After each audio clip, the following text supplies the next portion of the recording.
Hi guys, welcome back to my channel. I hope everyone is doing super well. If you haven't met me before, haven't watched my videos, my name is Chloe Swift. I'm a professional hairstylist and hair care expert. And in today's video, I thought we could do something fun, but not only fun, but just something I feel like we just need to clear up a lot of hair myths that I am especially seeing a lot of online. There's just misinformation. I feel like I'm getting more and more questions about what people need to know is right, what they've heard, what they think they should or shouldn't be doing with their hair. So yeah, we are doing a whole video all about hair myth busting today. I'm going to bust a lot of myths today, which I have been seeing online. We just need to set the record straight. As I'm a hairstylist, I think I'm the perfect person to do that. So let's get into it.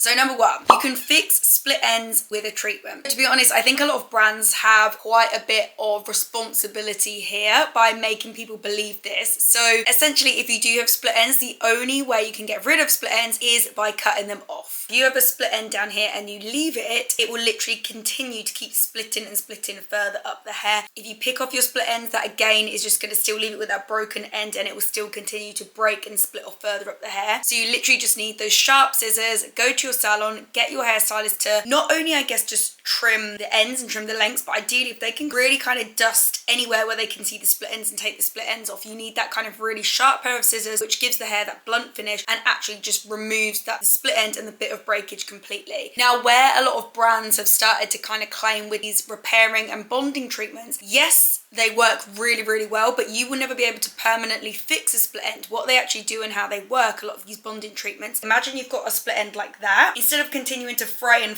split further, what the treatments will do, they'll seal that split end kind of closed and it will temporarily keep that split end healthy and sealed whilst you're kind of then waiting for your next hair appointment, let's say. So it's very much a temporary solution. But yeah, hair treatments will not completely mend and repair all of your split ends. You literally just need to cut off the damage. Hair gets used to products and they stop working. Again, this isn't true. I always need to remind people of this quite a lot of the time, but your hair is not alive. It literally cannot feel the difference with products and products do not stop working. The good thing is with this kind of myth, it's good in a way because what happened, that means your hair products are working. So let me just give you an example. When I used to work in the salon and I used to have a column of clients every day of the week, you would of course get clients with all different hair types and all different hair concerns, but sometimes I would get clients who'd perhaps been doing their hair themselves or just been somewhere else and they had really bad chemical damage. So we're talking about the hair is literally like chewing gum, it's stretching, it's breaking off. I would put them on a plan. You have to give them a brand new routine, a brand new plan, starting with shampoo and conditioner, the full works, all of their hair care range. So I put them on some products that are really repairing and they're going to add the strength and the protein back to their hair. After they've been using those products for at least 6 weeks, they'd come in, we'd reevaluate on the next hair appointment and I'd say I could really tell the difference in their hair and I kind of do a stretch test, be able to tell how much stronger the hair is or how much stretch the hair's got left, and then we'd kind of weigh it up and then I'd say actually get another one of those, go another 6 weeks and we'll see it again. After another 6 weeks, it's kind of been 12 weeks at this point, we'd assess the hair again and actually then those products have done their job, they've worked, they've delivered all the benefits that we needed it to, and you'd reevaluate the hair at that point and be like, actually, does it need now all of this protein and all this extra strength, or can we just switch the products now slightly? We're not talking about different brand switching, it could even just be the same brand but just a different category. Not exactly that client or that customer might not need that extreme repairing range constantly because you would expect that it's actually doing its job and it's repairing the hair. So say after a couple months, a few months, you take your client off those really repairing, restructuring products and then we're going to move her slightly over to something which is a bit more balanced. So say for example, then I might move them over to a color care range because especially color care products, they have that perfect combination of both repairing and also moisturizing and hydrating. So yeah, it's literally a case of your products will work, they'll do their job. Always reassess your hair after you come to the end of your shampoo and conditioner bottles or your blow dry leave-in spray, whatever it is that you're using. Reevaluate your hair and just see, has it worked? Does my hair like that? Could it do with some more, or should I just switch and try something new? Do I actually need more moisture this time instead of more protein and more strengthening? That was a long one. On to probably another long one, another controversial one, but silicones are bad for the hair. Massive misconception here. I think we need to break it down. All silicones are definitely not bad for the hair. Some are actually really great for certain hair types. So silicones essentially are, I guess, it's almost like a type of plastic, and it almost like coats your hair, and that's really what we want for the hair. We need products to coat the hair and condition, and we want products that are like very slippery and make the hair soft and really condition these ends, because essentially what all of your hair is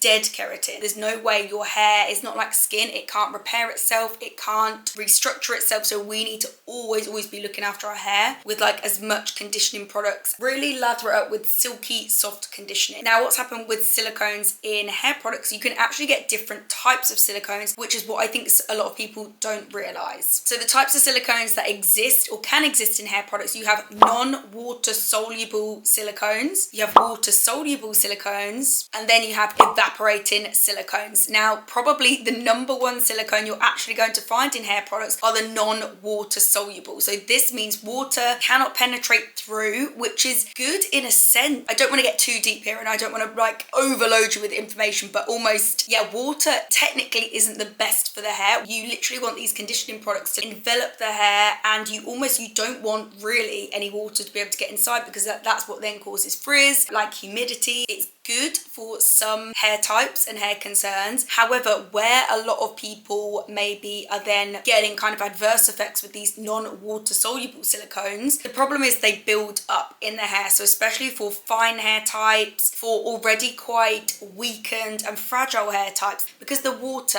is not breaking them down. So when you're washing and washing and washing your hair, they're still building up over time. I don't know if you've ever got to the point where your hair just feels like really claggy with product, and it's just like products build up. So I would say check your products. To be fair, quite a lot of the products do have a non-water soluble silicone in called dimethicone. That is one of the most popular non-water soluble silicones. There isn't anything wrong with it. As I say, it's quite controversial, but see if these products work well for your hair, or if they don't. If you're feeling like your hair is getting weighed down, it's feeling really claggy, and it's just feeling almost like sticky with product, I would say make sure you're using a deeper cleansing shampoo once every fortnight, something that's really going to deeply cleanse and kind of refresh your hair. If that doesn't work, then maybe something like a non-water soluble silicone isn't for you. And as I say, if your hair's already fragile and quite weak, these build up in the hair and they just sit on top and make it heavy, and they can actually then kind of almost in a way, I don't want to say suffocate, because your hair of course can't breathe because it's not alive, but do you know what, they just sit on top of your hair and they can just be too much for the hair. On the other hand, other hair types, they absolutely love non-water soluble silicones like dimethicone. If you are after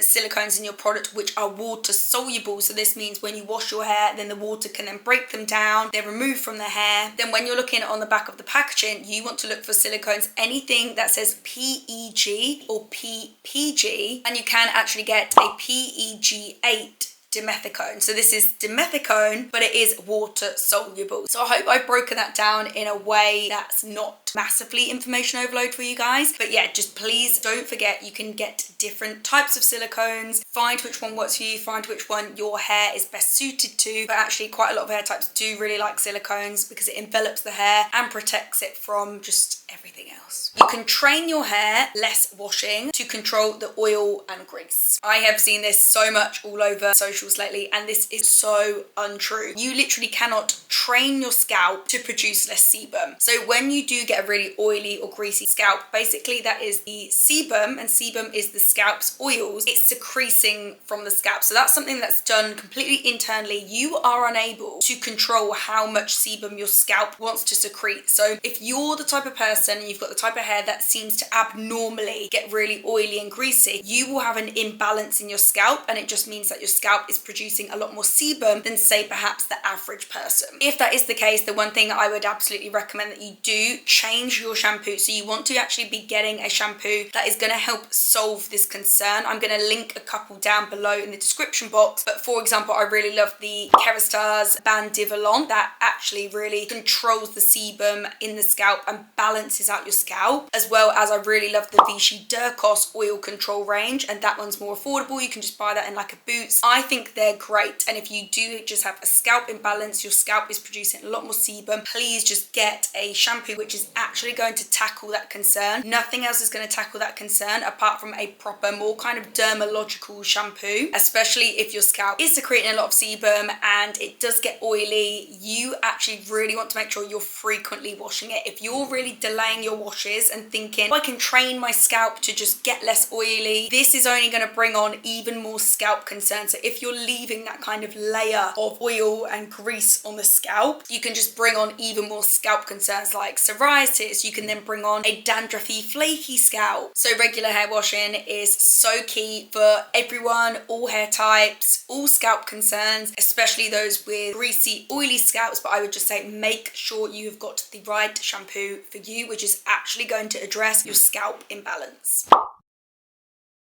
Cutting your hair makes it grow faster. Again, this is a myth. When we're cutting the hair, we are talking about we cut the length from the bottom, or we might cut layers, we might cut any broken bits, any split ends throughout. That all happens kind of down here. The growth happens here from the scalp, so it actually makes absolutely no sense if people think cutting their hair more frequently makes this grow from the scalp any quicker. So no, regular hair trimming or cutting does not bring on any more or any quicker hair growth. But what of course it does do, I think a lot of people who don't like to cut their hair, maybe they only get their hair cut like once every 6 months, say like twice a year or even once a year, because they just want it to grow longer and longer and longer. What happens is just over time, you are gonna have split ends. It's inevitable. Everyone will have some split ends at some point. And then what happens is the hair is probably just slowly breaking off. You know, when you're brushing your hair and you see like a little pile of split ends, that's what's happening. So your hair is technically breaking off slowly, so you might not see the growth or see your hair getting any longer, but everyone's hair grows on average 1/2 inch per month from the root. So yeah, if it gets to the point, if you're the kind of person who feels like my hair is always at this length, it never gets any longer, it's because your hair is growing around about 1/2 inch per month, but you're just not seeing that because it's breaking off. Like we touched on earlier, you need to get the split ends broken off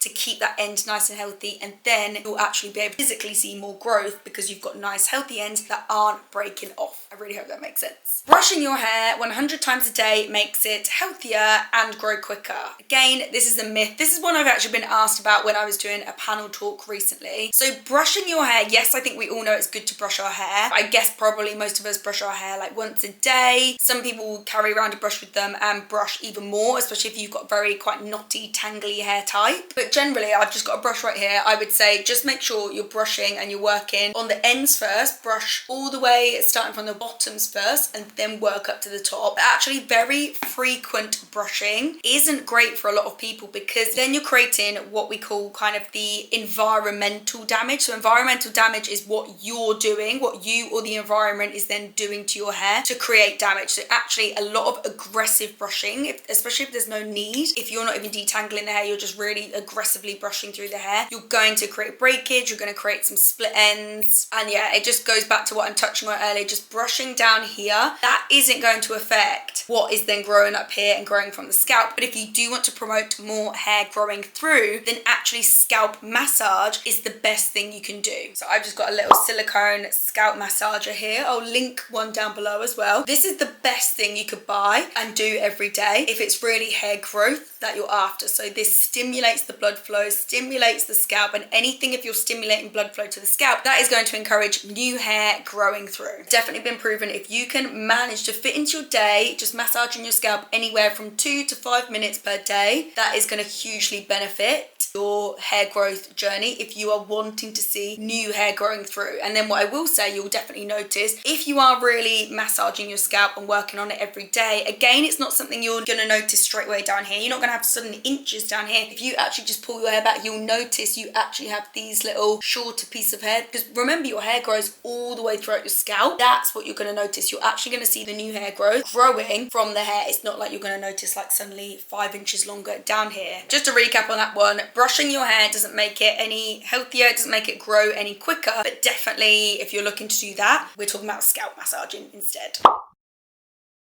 Heat protectant stops all damage. So I would definitely say this one's a bit of a myth, because I've seen how a lot of people apply heat protection, and honestly the amount they're applying and where they're applying it to, that is not enough to stop all damage. So firstly, I'm such a big advocate on just make sure you apply enough product and you're applying it through properly. If you watch my videos regularly, you'll see like I start all the way from the bottom and then I'm working up, and I also use different types of heat protection as well. So making sure you're using a heat protection which goes into damp hair first, then you use maybe an aerosol one base for dry hair. Essentially, heat protectants are amazing. I would never ever skip one, but they're only going to work as well as how you're applying them. So they will literally work and protect on the areas that you've applied them to. I just think a lot of us are missing so many areas because you're scared of applying too much product onto the hair. But yeah, how they do work, as soon as you have sprayed that heat protection onto the hair, imagine this is the piece of hair, you've sprayed that heat protection on, it's going to coat that piece of hair with like a film over the top. So yeah, it wants that film over the top just to protect and shield it from that hot heat that you're going to apply. So you just want to make sure with that piece of hair, imagine then all of this is my piece. If I sprayed it here, it's literally just going to go here. There might be like a gap here where you've not sprayed it, but then it might hit there as well. So make sure you're spraying plenty on. Give your hair a little brush through before you then go in and heat style. Use different types of heat protectants also.